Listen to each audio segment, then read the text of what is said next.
21 ka mga armas sa co-accused ni Pastor Apollo Kibuloy ang gisurrender. Kapulisan, blanko gihapon sa gikahimutangan sa pastor ug sa mga co-accused niini. Ato ibalik si John D. Esteban.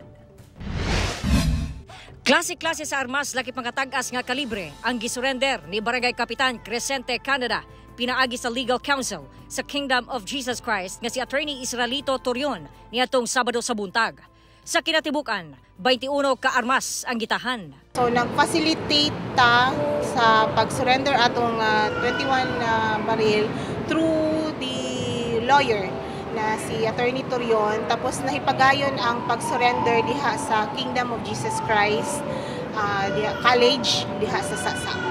Si Crescente Canada, usa sa mga personal assistant ni Pastor Apollo Kibuloy, nga usasab sa mga akusado sa kasong child abuse nga gikalambigitan sa pastor.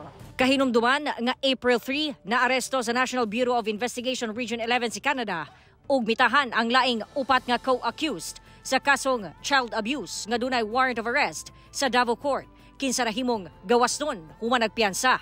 Apan dihang bigula ang laing warrant of arrest gikan sa Pasig City Court sa non-bailable nga kasong qualified human trafficking, wala na ikita ang mga akusado.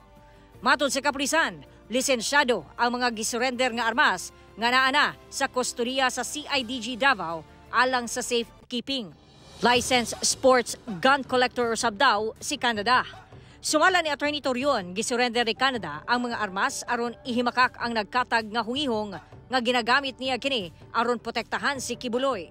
Samtang gipanghimakak usab sa PRO 11 ang nagkatag nga report nga ginapaimbestigahan matud pa sa PNP headquarters kung nganong wala pa marakpi hangtod karon si Kibuloy ug mga co-accused niini. No, there was no investigation sa maong mga hungihong.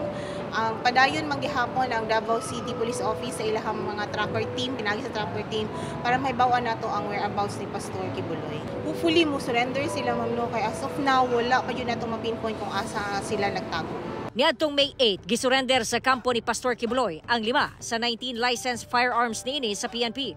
Kini human giaprubahan ang rekomendasyon sa Firearms and Explosives Board nga i-revoke ang permit sa mga armas nga nakarehistro kang Kibuloy.